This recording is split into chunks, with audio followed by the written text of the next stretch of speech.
What's up, everybody? It's your boy Galaxy Greg coming at you with episode 2 of the Bmore Nerdy Podcast. With me today is Diva XOXO. Hi, my loves. And today, DJ Tjones will not be with us, or he will. He might be joining later. He might we're pop not. in. Yeah, he might pop in. We're not exactly sure. Let's get to the shit, slow dummy.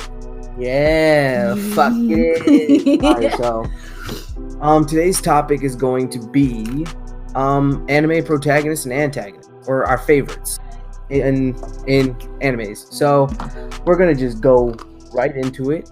Start with anime? Before we go right into it, I wrote down 2 questions. Okay. Question number 1. You can go ahead. It's gonna be a back and forth. What makes a good hero / protagonist? That's a good question. All right, so like growth and development, because like a lot of times they start off like really starry-eyed, but if they don't change from that, except for in there's only one person's case where I'm like, he doesn't change from being like the starry-eyed kind of kid, and even him, he kind of changes, but not as much as most. But like when they change and they like, all right, like it's not all, everything ain't sweet out here, like everything ain't all roses. Get a nice slice of life. Because the first thing you said, that made me think of like Deku, because he was all like, I want to be hero, and then like you're like, yo, this hero shit is not, it's for this ain't for the weak of heart. I'm getting my ass kicked every day. But like, yeah, I mean, for me, what makes a good hero or protagonist is someone, they have to be relatable, because otherwise you don't want to really watch the show. Like, they have to be someone who's like, all right, I can understand where you're coming from. And then you see them grow. That character growth is super important, because like you have a protagonist that just never grows and is just always freaking dumb strong and never struggles. It's like, all right, what am I watching? It's like watching Goku just beat on the androids. It was like, this is expected. What the fuck? And it made me mad. Like, no, like seriously, like Goku is one of my least favorite. We probably should have did a least favorite list maybe next week. But it's one of my least favorite. Whereas like, okay, like you know how Goku never changes, like he's always so starry-eyed and hopes for the best, but like it doesn't work. But like in Luffy's case, don't know if that's on your list, sorry if it is. In Luffy's case, like he does change, like he goes from being like starry-eyed and happy-go-lucky to like kind of like, all right, like I get there's other things in the world that are a little bit more important. Granted, he still is like goofy and like, this is what I'm gonna do and I'm gonna do it this way, but like he's not always like, oh yeah, most definitely, because like after that 2-year time skip especially, you saw like how he kind of changed, because he was trying to get in that ass whoop. It was like, all right, we need to just get dumb strong, because being goofy ain't working out. So like he's still Luffy, like yeah, he still jokes and laughs all the time, but when it's time to pull up, my man Luffy's always ready. Right. Exactly. So then the second question is, what makes a good villain and or antagonist? Oh, the reason, like.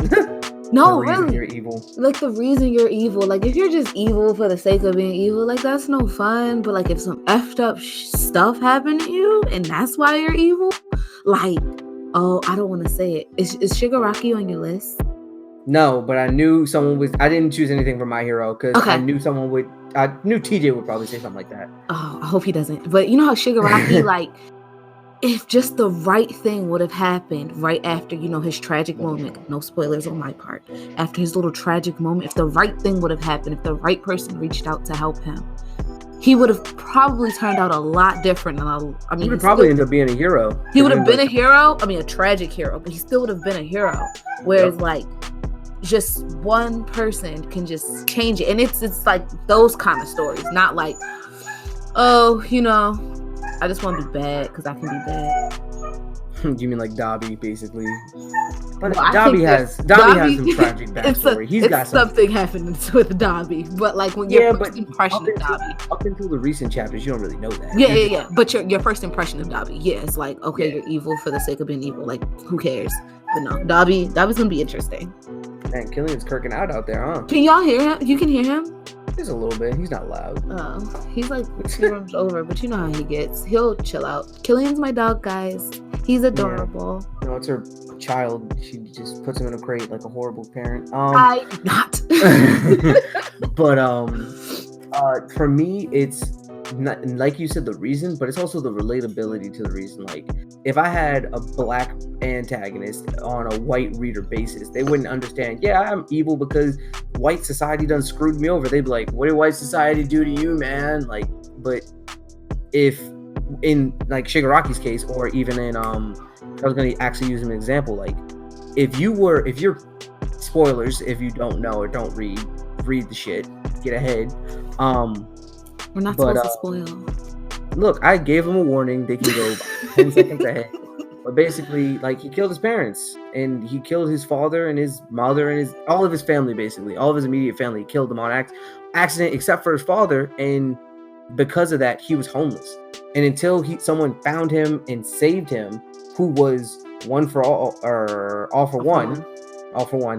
Yeah, because since All for One saved him, that was his idol. If someone like All Might saved him, that would have been his idol. Because to him, the Society of Heroes failed. The Society of Heroes... Nobody saved him.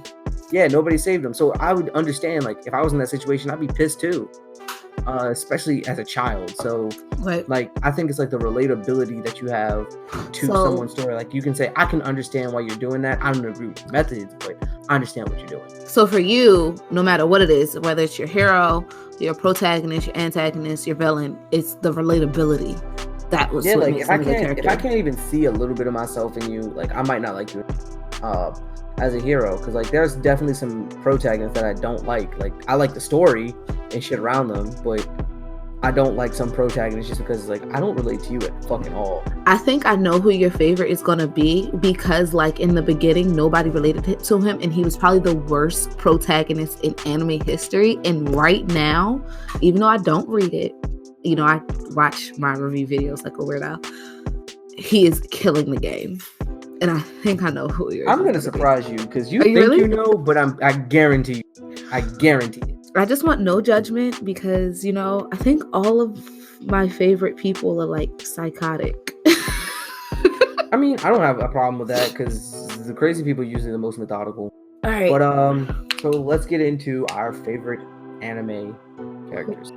Okay, anime. You'll start? Anime. I'll start. Go. So my favorite protagonist, I said, was Roronoa Zoro. He's not a protagonist. I thought that was a side character.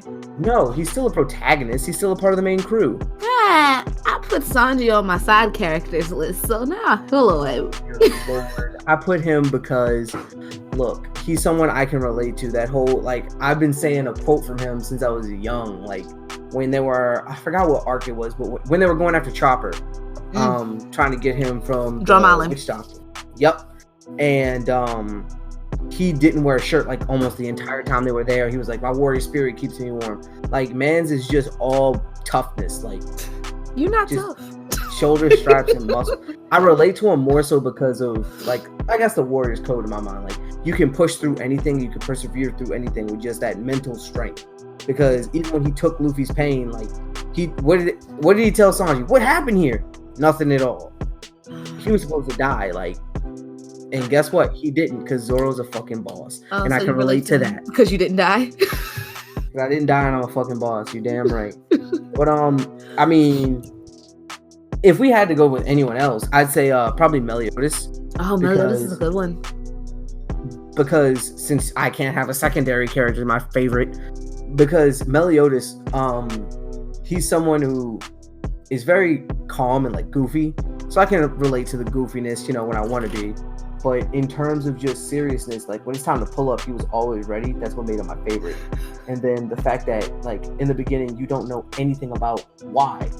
So it just became a story of, all right, let me figure out what's going on with this guy. He's supposed to be this ultra powerful person, but I haven't seen him do that much. I saw him like throw a spear, and that was dope, but that's not like groundbreakingly powerful. I agree. But Meliodus, like, are you reading it? Or are you... I haven't read it since they were about to go into the demon world. Before Bond goes? What? No. Like where I was, they beat the Demon King for the first time. Oh, okay. So yeah, but he has like great development throughout. Like you realize he's not just the emotions. Yeah, well, he doesn't just develop them; they just throw them at him. They go get them. But like he goes from being like, you know, this. You realize he's not just a goofy, happy character. Like actually, he's not happy at all. That nigga got a dark past. Like he's not happy. He's not like anything. He's not anything. He's like, you know, he actually has no emotions. Like the emotions you do see are fairly fake. Like it's just him. Like it's a facade. I just know how to put him on because I've been doing this for thousands of years. Literal thousands of years. And that's and I love the tragic aspect of his story. And like it was like, damn, like when you found it out, you're like, damn, you've been reliving the love of your life dying over and over, and whenever she remembers you have 3 days before she dies again. Right. You haven't been able to do anything about it for years. Right.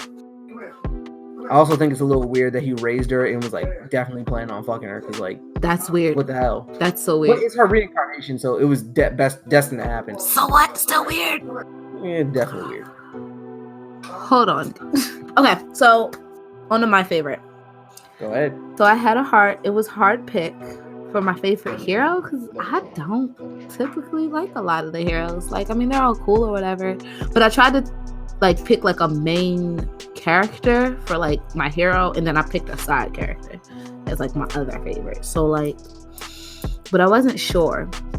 So I'm gonna go with Edward Elric. It's my favorite anime, so it kind of makes sense. But like, they go from, you know, being just regular kids to, okay, something tragic happens, as in, I'm spoiling the whole thing right now, guys. So you might want to skip over it if you don't want Full Metal spoiled for you. But it's been out more than 10 years, so spoil rules don't apply.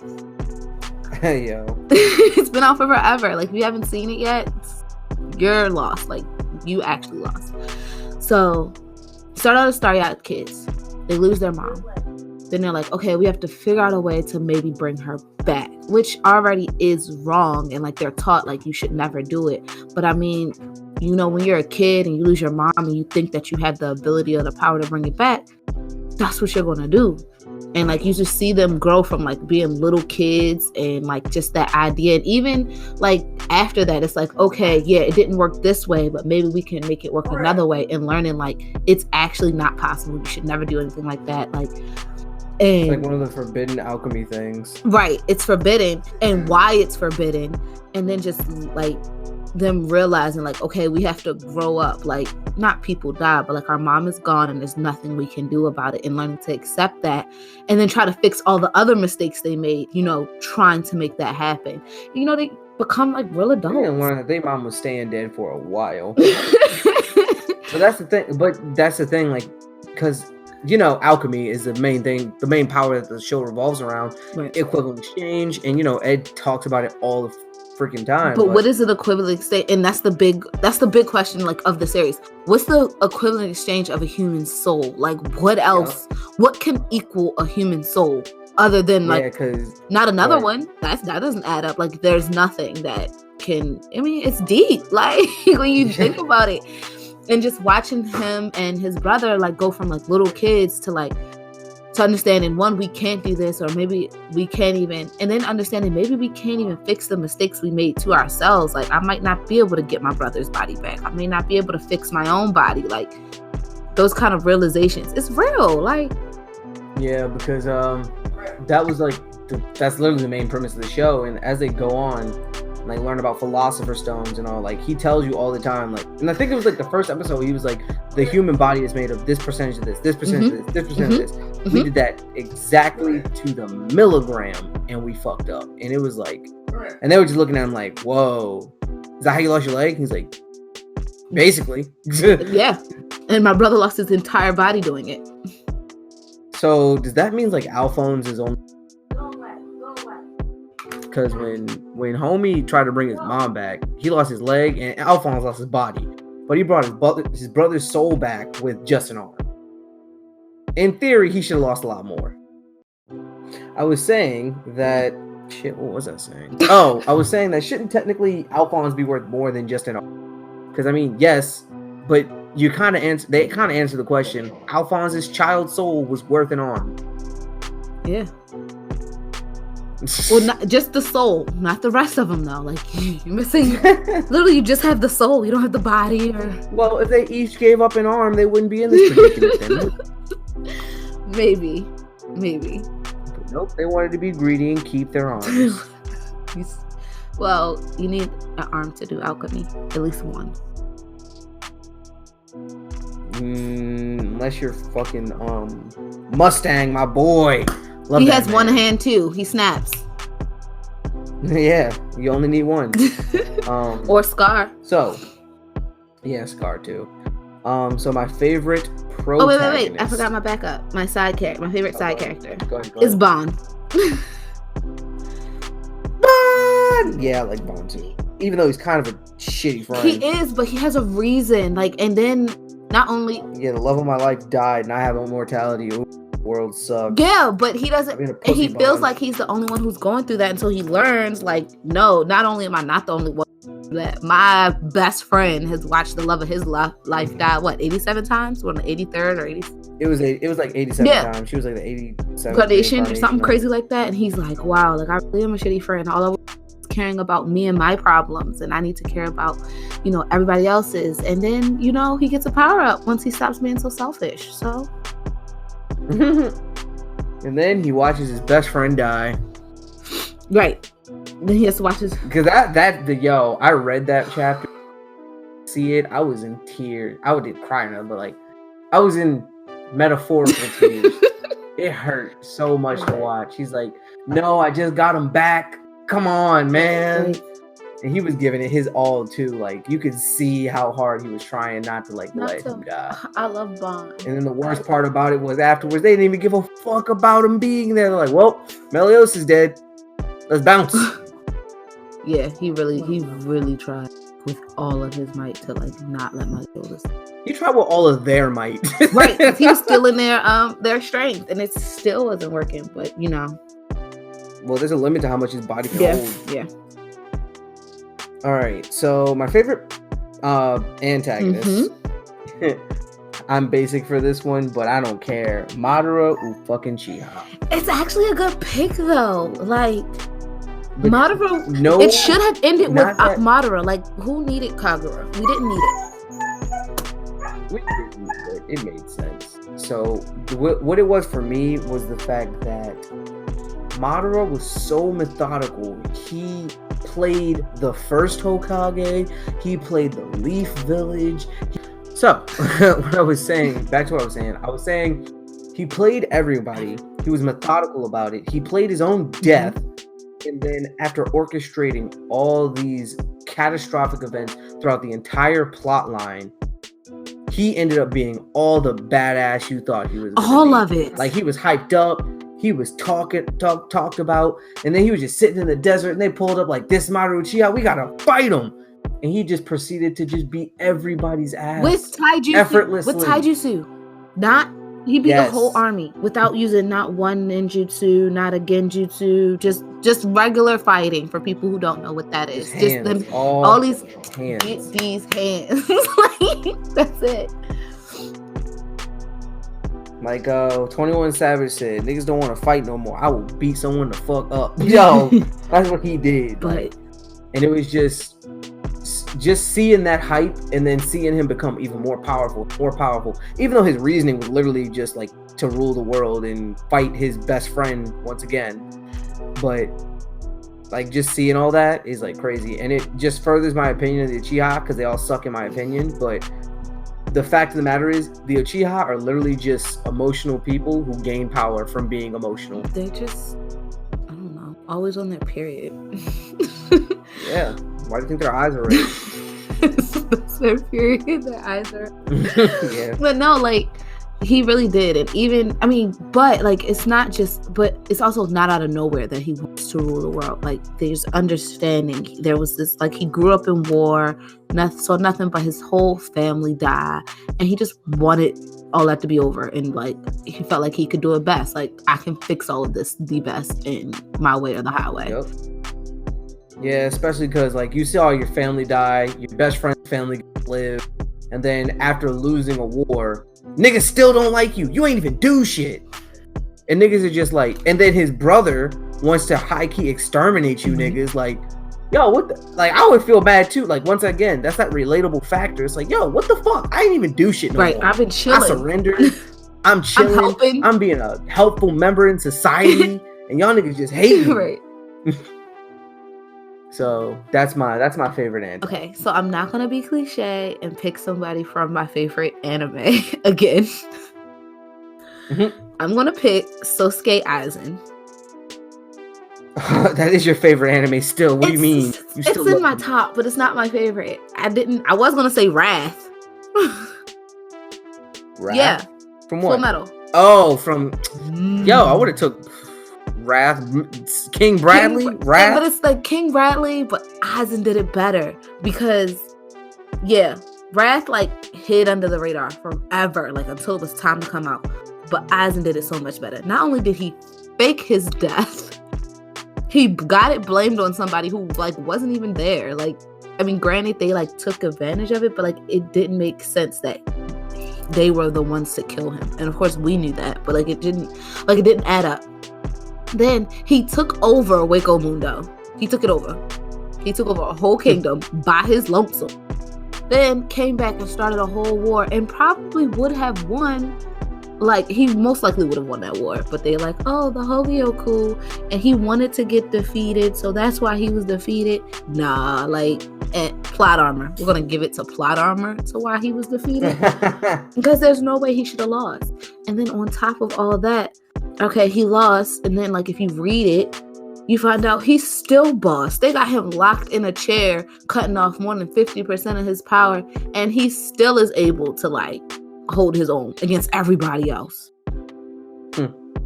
Yeah, he was pretty tough. Not just tough, he was smart, like, had everything planned out. Yeah, that like I said, this is the makings of a good antagonist. You can't just have a dumb antagonist like fucking Vegeta coming to Earth. I'm here for the Dragon Balls. I'ma fuck y'all up. Where's Goku? Nigga, no one give a shit. Fuck that. Pull up. I came because my family got killed by some alien, so I'm here to avenge them by killing everybody. Okay, bet. I understand your method, but I don't agree with it. Exactly. Like, 1 + 1 ain't equaling 2 here, Vegeta, sir. But like, even Aizen, like, he didn't have like the best reasoning behind everything. He was like, I'm the smartest, I'm the best, so I'm gonna test it.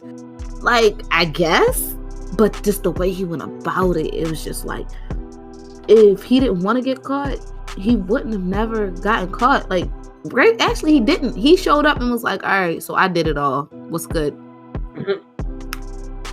You, not me.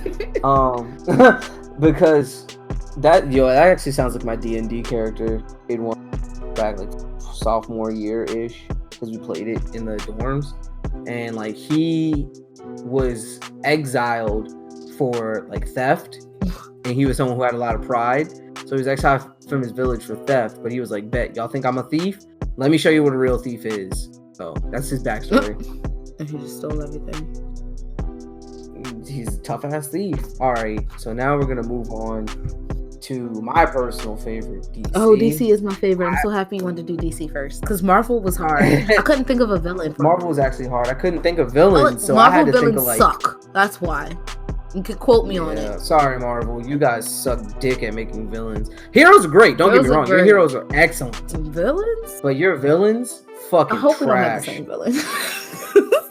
Oh no, we don't. Mine is like Pain. It's a squad. Oh, okay. We'll get there. So my favorite DC hero is actually Static Shock. If you know me, you know Static is my fucking good pick. Good pick. I like that.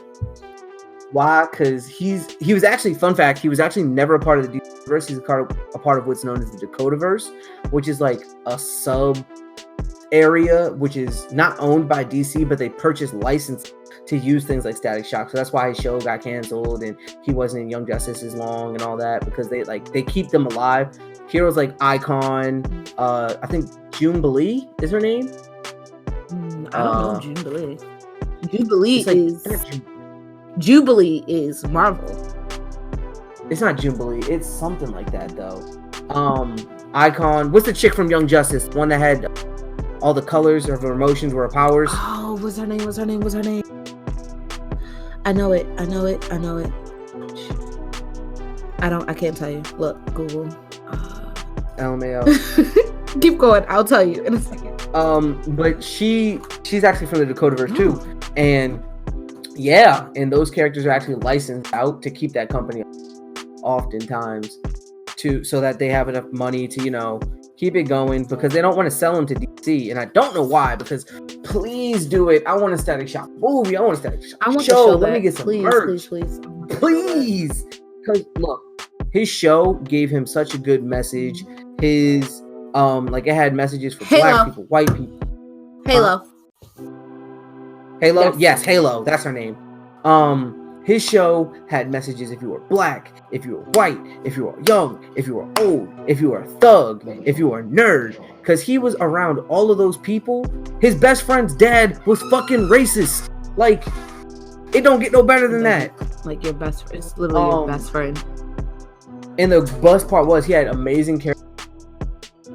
This kid who was getting bullied and unsure of himself to almost joining a gang, and almost joining a gang got him powers, but he learned that's not the way, because that nigga was like, yo, you gotta stay strapped, and my man's Virgil was about that life. But more or less, it's just crazy, because his powers are if you watch the show and read the comics, he had regeneration power. At one point his arm got cut off and he used his powers to reattach it. I'm surprised you didn't say Black Lightning. Black Lightning is cool in the show, expressing him a lot now. It's great too. But Static will always have my heart. My man's had locks. He was young. I could always relate to him, even though I was younger than him in the show. But he was always a character that I loved, and he's the reason electricity is the main power I would always want. He was creative with how he used it too. It was just so much. And then he was an honorary member. Even as a kid, he became a part of the Justice League. So as a kid, that's just, which is high honor. Tough. Mm-hmm. So mine. Okay, so quick fact: all of my favorite superheroes don't have powers. I hate powers. I don't know. I'm attracted to the mind. So my favorite DC superhero is Batman, by far. Nigga, he does have a superpower. That nigga's rich. Ain't no other regular. All the niggas with superpowers got a day job. This nigga don't have to do shit. He does. He has just to gotta be Bruce wait Wayne. 3 to 5 days for shipping. That's it. So, but it's just the mind on him. Think about it. He has a contingency plan, not just for every member of the Justice, for himself. Even if he was to ever get compromised, he has a plan to take himself out.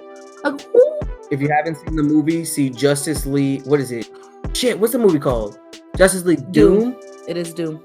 Yeah, Doom. It's basically a movie where a supervillain finds Batman's plans to take out every Justice League member if they were to turn. Because Batman's always got a contingency, so he has a plan ready for but everybody. He's always ready for worst case scenario, which is I like that's how you gotta be in life. I mean, granted, his is super exaggerated, but that's how you gotta be in life. You can't just go through life thinking everything is gonna be good and sweet. It's not. You gotta be prepared for worst case, and he is always prepared for the worstest of worst case. Yep, a way to take out all of them. And he even said one in his own, his method of taking out him. Said, look, I got super deep psychological problems with my parents. If you needed to take me out, incapacitate me using something with that, I don't know what, but something, because I still haven't gotten over that shit. He was honest and and granted, it got him kicked out of the Justice, which kind of sucks, because it's can y'all be mad that he was prepared? But I get it. You feel betrayed. You're always ready. How can we trust you if you're always ready to take us out? But in my mind, it's just he is looking out for the betterment of. He don't think small. He always thinking big picture. He looking for the betterment of everyone. And then like, you know, you get your different versions of Batman if you like read through the comics and stuff, just your different types. Like they all still though had that base level, you know, granted trauma, lots and lots of trauma, but like how he applies it and uses it. And then, you know, he got his gang, you got the Batgirls, the Robins, the Nightwing. So it's just Batman is just great. I love him. But I was gonna pick him, but honestly, I knew one of you two would pick him. Thank you for not picking Batman. Like, I love Batman. He's actually one of my favorites. Like, he's definitely number 2 behind Virgil, but it's just because, like, literally every comic describes him as being the world's greatest detective. He is super strong beyond normal human bounds. He doesn't have fast healing. He always just is able to heal. He's mastered almost every martial art. Yeah, he's literally the best a human can be. And because of that, I like him because like he pushed himself to just be that. Why? Because he wanted to. And he's human. He's 100% human. He can die. He can be hurt. He can be incapacitated. Like it happens all the time. People just like everybody want to be on Superman dick. Yo, I fucking hate Superman. Superman can die in a He could. Like everybody always wants Superman dick. Even like first of all, complaint. That Justice League movie where Batman was like, we gotta bring back Superman. First of all, Batman would never. I don't need y'all to ever disrespect my Batman like that. He would never say, he's gonna be a better leader than me. Maybe. But that's not how Batman works. Yeah, Batman don't suck nobody's dick. He suck his own dick at best. Cause no, it's like it's been proven in every comic, every movie. If you give Batman enough time, he will figure out how to do some shit. I don't know how, I don't know why, but every time. And if you really want to fight me, Batman can beat Superman. Fight me. No, he can. Like it's been proven in multiple comics, all the time, all through every years, multiple movies, everything. Like there's a movie about it where, and this is why like contingency plans need to be made. Like there's a whole bunch of comic book timelines where Lois Lane, she's pregnant and she dies because of the. And Superman goes crazy. Yep, Superman goes crazy because his unborn child and wife just died. He take out and Batman is the one to take him out every time. Yep, and like it was like if it was like all the people that supported Batman, he either killed or incapacitated. Like he took out Green Arrow by cutting off his arm. So he was like, I don't want to kill you. I'm gonna just take you out by stopping you. And this man, Batman, was an old ass man during this time too. Beat the fuck out of Superman. He was like, Bruce, don't do it. Beats the fuck out of him. He said, I could kill you right now, but I'm not going to, because I want you to live with this shit knowing I'm the one that beat you. I'm like, yo, you got your ass beat by old ass Batman. Come on, you're supposed to be Superman. Like, oh man, get the fuck out of here. But like, and that's why Batman's my favorite, because it's like, granted, it's not 100% possible, but it is possible to be Batman. It's impossible to be Superman, but it is possible to become Batman. Like, I mean, it's a stretch. It's a stretch, but it is possible. Look, you can have you can't have the whole trifecta, but you can have 2 of the 3 things. You can't be rich, strong as fuck, and smart as fuck. You can have one of those. You have 2 of those things. 2 of them is pretty good. 2 of them pretty good. 2 of them pretty good. All right, who's your villain for DC? All right, my favorite villain. Sticking with the fuck Superman mentality. Doomsday, because my man's came and beat the fuck out of him. Yes, beat his shit in. Niggas thought Superman was dead. Niggas was scared. Yeah, I don't like Superman. I'm gonna name this episode "Fuck Superman." I don't. That's the thing. I don't like him because like he's supposed to be what humans air quotes strive to be. He's supposed to be like a god to us, and I don't like that. Like, don't come raining down saying you're better than me, bitch. Get down here and see me with the hands, but let me get my kryptonite breast. But like I don't like that. Like the writers literally try and make him so all powerful, like he can't be beaten. And then like recent writers have made it so like if he sits in the sun for 5 minutes, he becomes Superman Prime, which is like God, and he can reset the world if he so pleases. Nah, fuck that, man. Superman, I hate him. I really do. I really don't like Superman. I have no reason to like him. Also, Doomsday. I like Doomsday's backstory. He was an organism that scientists just on his planet just kept sending back out into this unlivable environment. And every time he died, they'd scoop up his remains and recreate them. Now, what they didn't know is he remembered every time that happened. And they did this every time until his body or his genomes eventually adapted so that he could live in this non-breathable, non-survivable environment with no food, no water, just carnage. And eventually his body evolved so much that he could live in anything. He can breathe in deep space. If you kill him one way, you can't kill him a second way. He revives himself. So like every time Superman has killed him, he had to find a new way. And then after a certain point in time, Superman can't kill him. His solution is to throw him into deep space. And then how about, and this is plot armor again. Doomsday kills Superman, and then he didn't really kill him. His heart slowed down just slow enough that you can't trace it, and then his body healed itself. No, yeah. Superman died. No, he beat that man. Beat that ass. He beat that man within a literal inch of his life. Like, if Superman farted hard enough, his heart stopped. So, and I'm pretty sure he shat himself during that ass. It was bad. It was so bad. It was bad. It was so bad. Yo, Superman pulled up thinking he got this, and that was the ass whooping of his lifetime. So, fuck Superman. He never forgot that ass whooping. Okay. That's all I gotta say. So, alrighty. So I have two, but that's because I couldn't pick. Because one you can't have without the other. So one of my villains you can't have without his hero. But then the other one, he's just dope as fuck. But I don't have much to say on him. My favorite villain, though, is the Joker. I knew you were gonna say that. You can't you can't have Joker without Batman. Like, it just doesn't work.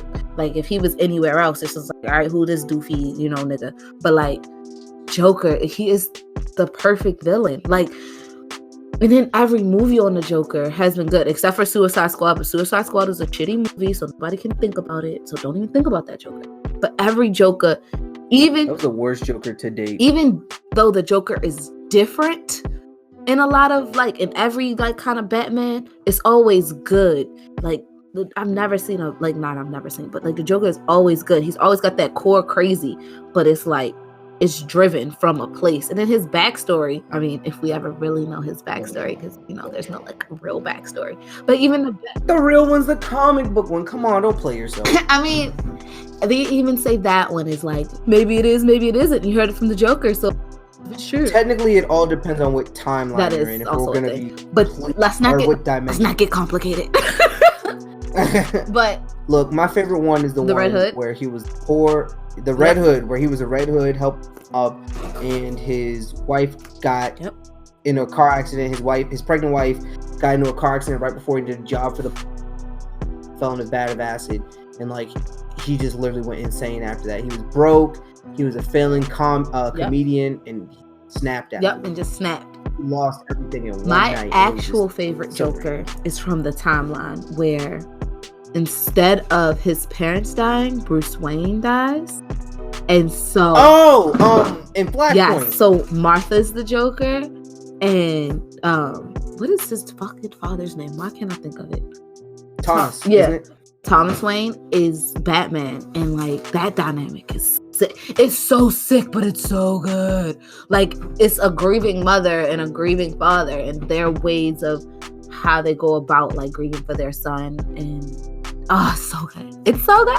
That Batman didn't give a fuck about shit. Oh no, he carried a gun. He carried a gun because gun. He didn't give a because his son was killed with a gun. So he was like, I'm gonna carry a gun too. But then his mother is like, I'm gonna kill everybody. I'm gonna kill everybody because y'all killed my kid. So it's just like, But like, it's the dynamic between Batman and the Joker that makes Joker such a good villain. Like, okay, in terms of DC, I just wanted to be known, Flash fucks the most shit up. Not on purpose. It's an accident. I want to save my mom. I just changed the timeline. I got it back. I done you to fucking again. Like, yo, stop touching shit. He's that kid that goes in the store and breaks shit. And like, every time he tries to fix it, he breaks more shit. Like, I love the Flash. Don't get me wrong. I think his powers are dope. But it's like, chill the fuck out, bro. Because like, even when the Flash dies, it's like, you fucked up another time. Stay alive. Yes, that's how you get the anti-Justice League, because the Flash died. Yep. Flash is the root of all evil. Someone should get that tattooed on them. I really know you're a fan. But the other one is Vandal Savage. I actually like him. Just because I don't understand him, but I like him because of it. Like, he's literally just what his name is. He's just an old ass nigga who's still around. He's been around since the caveman days, and he survived. And because I've survived this long, I should run it. I've seen it all. I know it all, so I should run it. And everybody in the world like, but you're a little fucking crazy, right? But he still does it, and like it's not just. And then when you are introduced to him, you think it's like just the world, but no, like he's out in space. He's doing big things on the low, and it's just like that's a villain. Like that's a. You know what's crazy? That nigga human, and he's human. He's just undead. He's just human. He's just old and strong. Like he knows magic. Right. He knows. Definitely. Just I think I like humans. I just like humans. That's my. If you're a human, no. I agree. Like I love humans. If you're a human, you're my main favorite. protagonist. I love normal people too. I just didn't want to pick them because I knew you would do it. Because like I share that same view. Like I love the fact that humans are stronger than what we know. We can surpass limits that we didn't even know we had. Surpass your all limits. That is just yes, surpass your limits. That shit to me is just amazing, and like just to see in comic books and stuff. That's one of the reasons we did this, is because like I just love talking about it. Like it makes me want to try to surpass my limits, to see fictional characters do it, because it's based off of something. Yeah.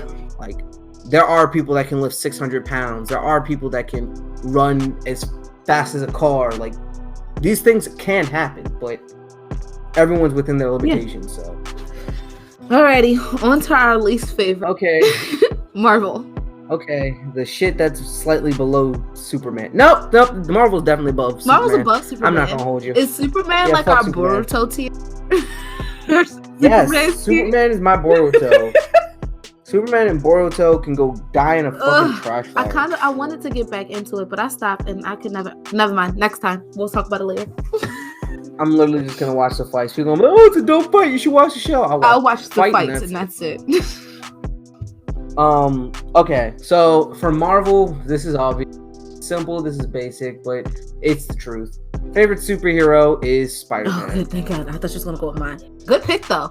Spider-Man is like the most pure superhero there will ever be, and it's like genuine to watch. Even when like the reason his worst, I love he's pure is for that reason in specific. Spider-Man, just listen into this one. Spider-Man is so pure of heart.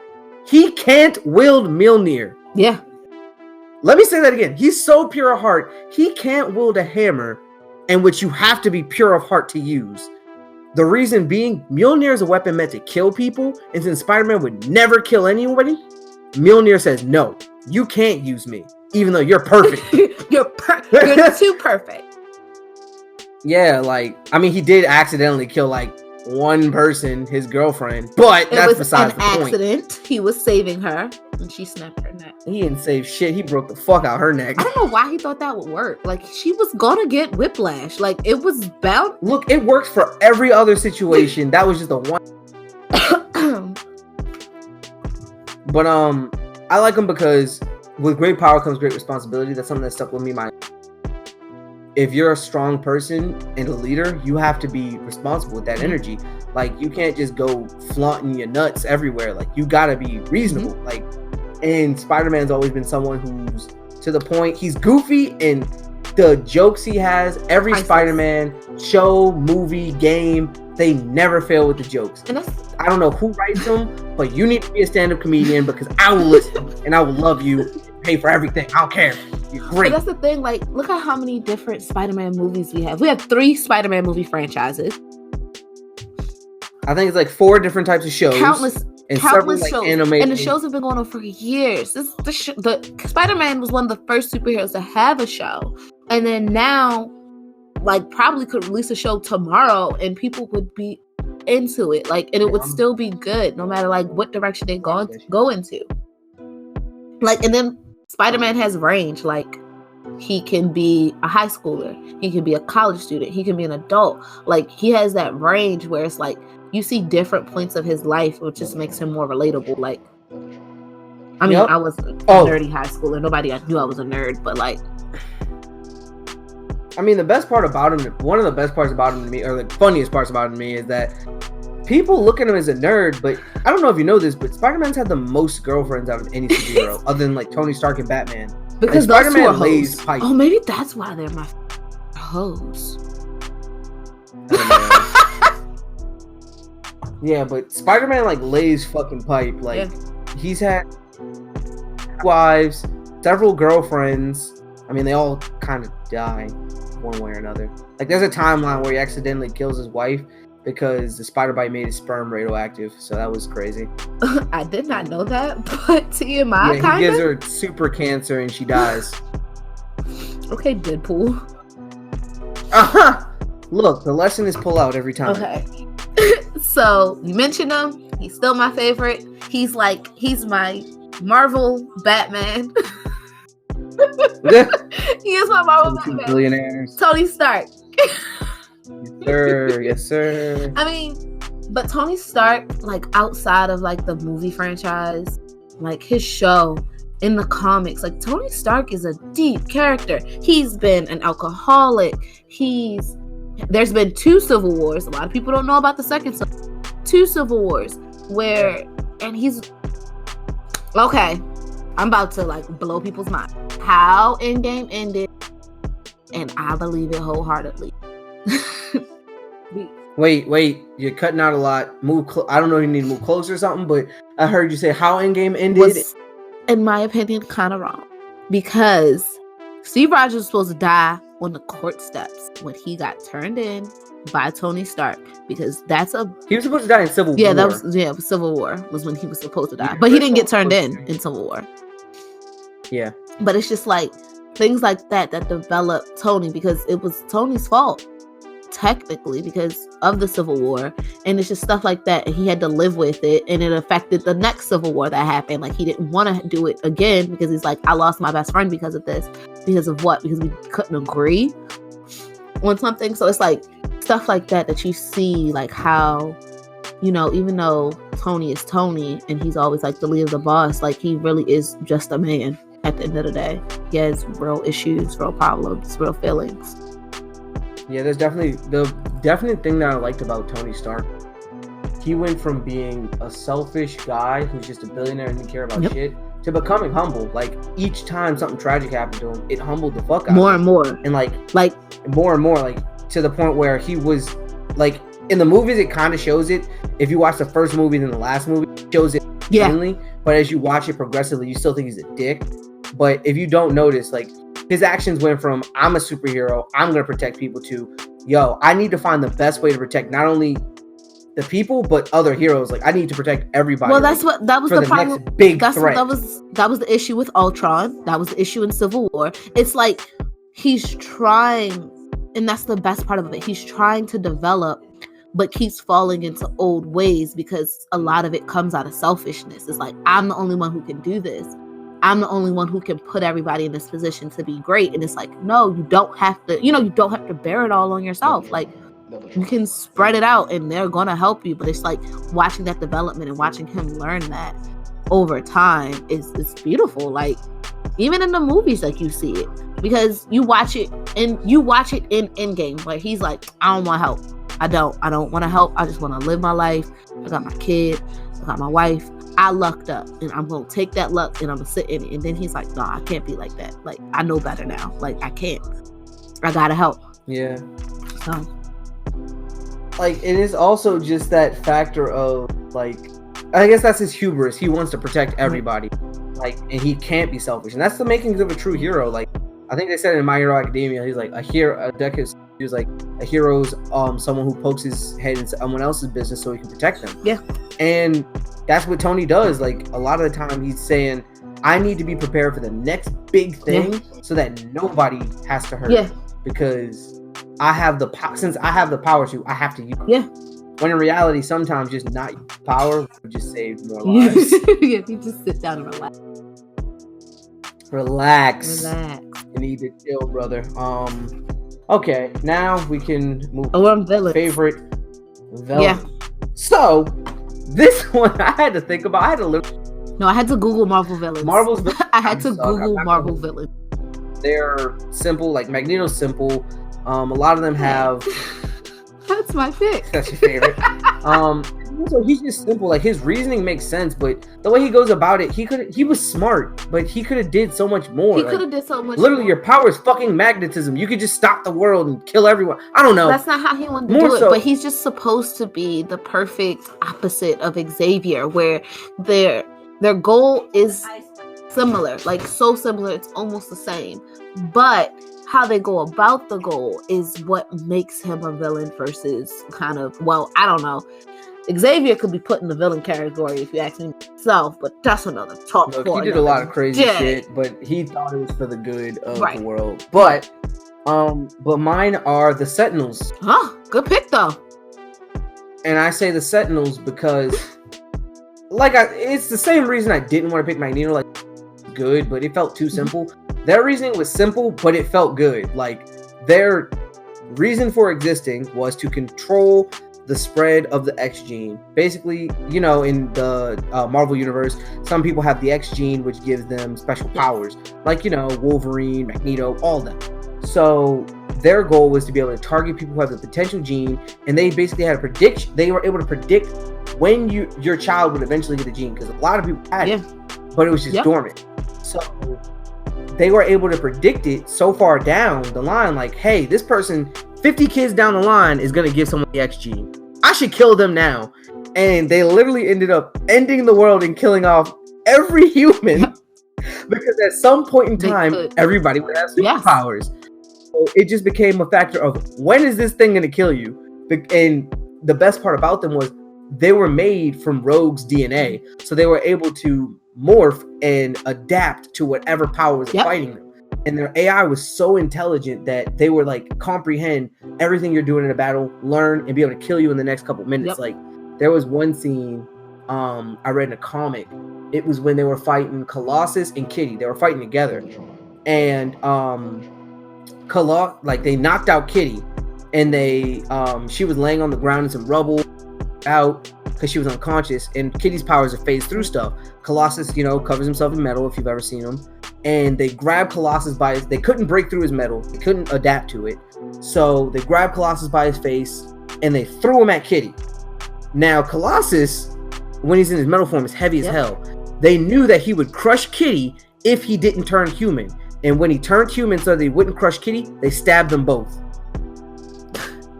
That's crazy. That's how smart those things were. Like, they were that smart. And that's what I loved about them. Like, they were the villains who had no real drive. They just carried out a mission and they did the shit.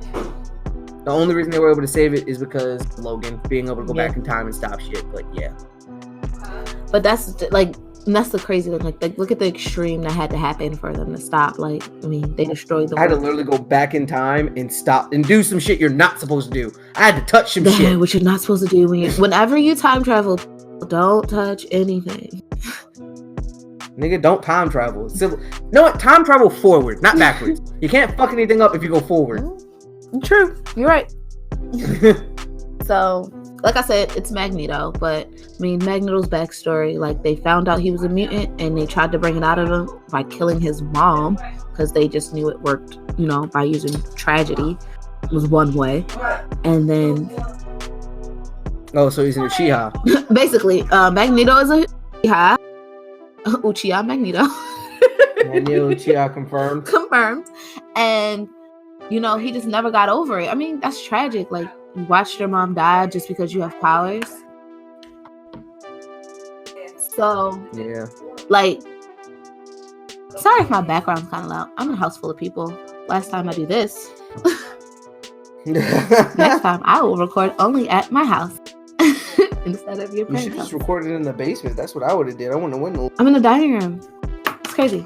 There. I wouldn't have been in there. I would have been just... I mean, it's not soundproof or nothing, but... Yeah, probably would have been better. Less people bother you. Sorry, all our listeners. You're meeting all the family in the background.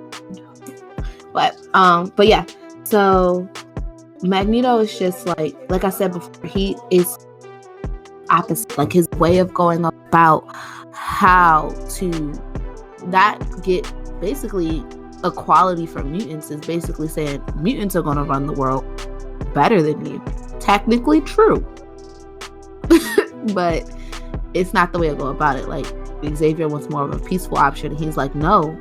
He's like, and it's because of his understanding. He's like, these people don't understand peace, which is a problem in our world. Like, we don't understand peace. They don't understand just talking it out. If something is different, it scares them and they want to fight it. And people fear the unknown. Right. And I can fight. And he's like, and we have the power to fight them and win. So why not? So, but that's the only reason I couldn't like him. His tactics were a bit extreme. Like, they were extreme. I'm a fan of, like, if you get into a fight, like, stop fighting when you know the person's down and beaten. Like, he's not doing that. Magneto was the kind of guy who's gonna keep punching the nigga until someone pulls him off. So it's like, shit, you want to chill out a little bit, because you kind of defeat your purpose. Like, you only fought in self-defense. Like, he made a whole island for mutants.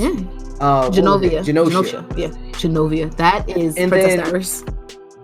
Yeah, Genosha. And when they got invaded, like, he was ready to kill everybody. Like, fuck you niggas. Don't try to take our powers away. Especially because, but it's justified. He created Genosha as a peaceful place for mutants. He's like, all right, y'all don't want us. Y'all don't want to give us equal rights. We tried to work with y'all. I don't want to fight no more. I'm going to take my people over here and just leave us alone. We're not going to bother y'all. We're not going to attack y'all. We can attack you and win, but we're not. We're just going to be over here doing our thing. And they came over there and bothered them. More so, it was like, you should just beat their ass, send them with they tails tucked between their legs. But I mean, it's justified, don't get me wrong, but it's like someone busting your house. If you shoot and kill them, sure, yeah, it's justified. But like, more so, if you shot them the first time, you don't gotta stand over the gun and unload the clip. Yeah, no, he's unloading the clip. Yeah, that's Magneto. He unload that. He air that thing out. Bang, like. So that's more what I'm getting at. Like, and he knows he has the power, and that's what upsets me about him. He's a smart villain. He is, and everything he did was methodical. He never really had too much malice. Like, he tried to take over nations a couple times because he wants one thing. He wants peace. Now, his method of going about it is through war, which causes more strife and death and dislike in you. He's a real Uchiha. He really is. Oh my god. But what I'm getting at is, like, talking out doesn't always work, but Theodore Roosevelt said it best. Walk soft and carry a big stick. Yeah, that's how he tried to do it, and then made him use the stick. Okay, so we are reaching the end, and this is like the bonus round. What, waifus? Because yes, your favorite anime waifus. You can go first. I'm gonna be predictable because in mine it's two of them. Like, they're equally as good to me for their own reasons. Like, I'll explain it, but go ahead. I only have one that I thought of. I mean, I think I have more, but like, I know this is my waifu, Revy from Black Lagoon. That is Bae. She will always be Bae. Oh, the chick, the crazy chick. Yo, she's actually like dope. Revy. Like, first of all, like, she's a mercenary. Like, she kills for hire, and that's what they do. And like, she's just everything because she's icy. She's nice with it. She don't care. And then she's a baddie too. So that kind of like. No, like, she's actually like low-key crazy though because of her childhood and how she was. Yeah. And she was abused and stuff. She was abused as a kid, and now she's just like a badass. She don't give a fuck about life, and it's good. Yo, I'm pretty sure she busted a nut when that nigga. She was like, "Oh my god, yeah." And like, she wants to kill people. She gets off from it. That's the crazy thing. Like, she gets off from it. Like, she is hot and bothered. And I'm just like, go ahead, shoot some. I mean. Crazy thing is, the show is just literally about their group. It's that none of the episodes have any correlation. These guys are pirates. They abduct this one guy thinking he's worth something. He's not worth shit. They keep him. And he ends up joining the crew. Yeah, they keep him. But he's the pussy of the group. And like, during the story, she always tells him, like, look, you were in the light, now you're in the twilight. You're gonna have to pick a side eventually. Because he's never had to kill anyone. She was like, you're gonna have to pick a side, and eventually one day you're gonna have to kill someone. And you'll be just like us. Otherwise, dip. because you can't stay in the Twilight forever. And like his main thing was, I'm gonna stay in the Twilight forever. I'm gonna be that person that is the buffer between you and everybody else. She's like it's impossible to live this lifestyle and live in this life and do that. And she's like, but I mean, she's just great. Like, she's so awesome, and she can. No, she was actually dope. I forgot all about her. Like, she can do everything. I don't know. That's my waifu. So Greg's waifu is Akano / Zenobia from High School DxD. I don't even watch High School DxD. Watch it. It's great. Bunch of titties. Don't watch it in public. People will look at you like, what the fuck are you watching? You watching porn, sir? I'm like, no, it's just titties. I promise. That still doesn't make it okay. If I was watching fucking Game of Thrones, no one would give a shit. It's because it's animated. Fuck you guys. So, but I like them because not only are they like pop, like I'm fine with Akano. I like Akano because she's powerful. Like she's the main character's queen. So she's her second strongest piece off just a rip. Has immense magical energy. She uses lightning, so you already know that's a big plus for me. But she's a sadist. Yeah, she's a sadist. She gets off when she's fighting on hurting people. Like that's her big thing. She's like, I'm gonna cause you a bunch of pain, and I'm like, okay, I'm with the shits. But she's actually half angel, half demon. So that's something that I liked in the show. You don't find that out till later. And like, I think her dad is Beelzebub, the second in charge of hell. Her dad's Beelzebub. And like you get to meet him later on. He's a dope character. But like she hates him because of basically how he's just had her live. Like I'm an abomination because of you. So it's like it's really dope. And I love her as a character because like she's so sweet, but she also a freak. Like she a freak. She a fucking freak. That's all I can say. She a freak. And then Zenobia. Zenobia is the rook, the second knight she has, which means she uses sword. I love sword play. You like sword play? She uses, I love sword that's play. Okay. If you feel me, that's you know me. No, but she has one of the. So in High School DxD, Excalibur is a sword, but it's been broken into 7 pieces because it was just that dumbass strong. And each one of the 7 pieces has a different part. It does something different. Her piece of Excalibur is Excalibur Destruction. It's just the raw stopping power of Excalibur. And its nickname is like Durandal. So it's fucking dope. Originally she works for the church before she finds out that God is dead. Oh, wow. The church has been lying to her. Yeah, God's been dead for a while, and the angel Michael's taken the God. So she finds that out, and she's like, the demons haven't lied to me. The demons are cool. I've seen, and she sees Issei. She sees his powers, like he's dope as fuck. I want to follow him, and like from then on out, her mission is to get his seed. Like, she's a part of their crew and all, but like she comes to this man at the worst times, like, yo, put your seed in me, and he's like, oh, what? Okay, I'm a virgin. Yeah, no, she's really to the point. Like, she pulled up on him, and when this other chick was like, yo, what are you doing? She's like, oh, I'm trying to get his seed in me. Oh, you want to have a devil's threesome? And she's like, what? Yo, like, she's just straightforward as fuck, and I like that. I fucked with it. And she can fight. Like, she's good at fighting. Let's not disregard that. But, yeah, so those are my 2 anime waifus. Look them up if you want. High School DxD comes censored and uncensored. I censored just because eventually you're gonna see a titty in your life. Get the fuck over it. I hope. Look, I'm honest about it. I hope so. Other than your mother's when you're a baby. That's nasty. Okay, I have an honorable mention because like he's not a hero, he's not a villain. Like it depends on how you want to look at him. Because a lot of people say he's the antagonist, but then he like kind of develops into a protagonist. It's Askeladd in Vinland Saga. Askeladd is technically a protagonist. He's like an anti-hero. But he's not. But by the end of it, he's no longer an antagonist. You get it? Like he's like Vegeta. But Vegeta isn't a protagonist anymore. Vegeta's like a part of the squad.